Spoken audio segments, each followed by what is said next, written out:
डर की एक सच्ची कहानी के साथ मैं संजना शर्मा आप सभी का स्वागत करती हूँ। ये कहानी हमें भेजी है मध्य प्रदेश के अशोकनगर जिले से प्रीति दुबे ने। ये हमें लिखती हैं, जब ये नए घर में शिफ्ट हुई थी तो उनके साथ क्या क्या अजीबो-गरीबो घटनाएं उस घर में होती रहती थी। ये घटना है सन 2002 की, जब वो उस नए घर में शिफ्ट हुई थी। किसी की मौजूदगी का एहसास धीरे धीरे उनको उस घर में होने लगा। 2 महीने बाद उनको एक काला साया दिखता था। जब वो छत पर कपड़े सुखाने जाती थी तो कैसे एक परछाई उनके साथ चलती थी। वो सोई रहती थी तो उनके सीने पर आकर कोई बैठ जाता था, उनको घंटों तक उठने नहीं देता था। और जब वो होश में आती थी तो उनको ऐसा लगता था जैसे किसी ने भारी भरकम वजन उनके सीने पर रख रखा हो। उस घर में उनके बच्चों की भी तबीयत खराब रहती थी। कभी उनकी बेटी बीमार रहती थी तो कभी उनका बेटा बीमार रहता था। वो साया उनको उनके नाम से पुकारता था। कई बार उन्होंने अपने कानों से सुना कि कोई उनका नाम ले रहा है। किचन में खाना बनाती थी तो वो साया खिड़की से उन्हें झांकता था। वो किचन के अंदर इसलिए प्रवेश नहीं कर सका क्योंकि यहाँ पर उन्होंने अपने पूजन का स्थान बना रखा था। इसलिए वो साया हमेशा खिड़की पर खड़ा रहता था और उनको वहाँ से झांकता था। उनको समझ नहीं आ रहा था कि आखिर क्या करे। वो अपने हस्बैंड को भी नहीं बताती थी, लेकिन कहीं ना कहीं उनके हस्बैंड को ये सारी बातें पता थी। वो जानते थे कि इस घर में कुछ तो अजीब है।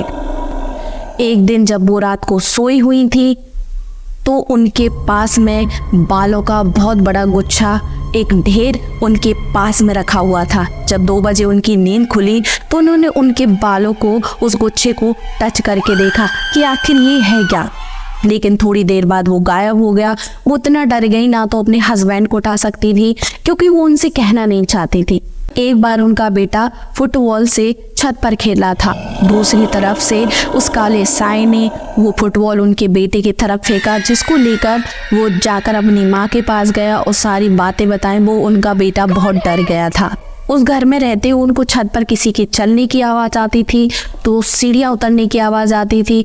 मतलब जब वो खड़ी रहती थी या कोई काम कर रही होती थी तो उनको ऐसा लगता था उनके पीछे कोई खड़ा है, साइड से उनको कोई देख रहा है और एक परछाई उनको दिखाई देने लगी। उसके बाद वो इतना डर गई, अपने देवर को वो सारी बातें बताती हैं। उनके देवर किसी पहचानने वाले को लेकर आते हैं और वो पहचानने वालों उनको बताते हैं कि इस घर में किसी 7 या 8 साल के बच्चे की मौत हुई है। उस घर में उस बच्चे ने फांसी लगाई थी और जो अब वो एक राक्षस में बदल चुका है। वो थोड़ी सी पूजन पाठ करना स्टार्ट ही करते हैं, तब तक प्रीति दुबे की तबीयत खराब होने लगती है। इससे वो डर कर वहाँ से भाग लेते हैं और कहते हैं ये मेरे बस की बात नहीं है, इस आत्मा को मैं बस में नहीं कर सकता, ये बहुत ज़्यादा खतरनाक है। प्रीति दुबे हमें बताती है कि वो शायद उनसे कुछ कहना चाहता था क्योंकि कभी उन्होंने उसका नुकसान नहीं पहुंचाया। वो उनके बच्चे के साथ खेलना चाहता था, लेकिन डर की वजह से उनको ये चीज़ें समझ नहीं आती थी और 5 साल तक वो उस घर में रहे। लेकिन जब वो उस घर को छोड़कर जाने लगे तो सपने में आकर वही आत्मा उनसे कहती है, अगर तुम इस घर को छोड़कर जाओगे तो तुम्हारे साथ बहुत बुरा होगा। उनको समझ नहीं आ रहा था, लेकिन फिर भी वो उस घर को खाली कर देते हैं। और उसके बाद उनके साथ जो होता है वो डरा देने वाला होता है। उनके बेटे की तबीयत इतनी बिगड़ जाती है, उनको डॉक्टर को दिखाया जाता है लेकिन वो ठीक नहीं होता। तब जाकर वो एक धार्मिक स्थान पर जाते हैं, वहाँ से उनके बेटे की तबीयत ठीक हो जाती है।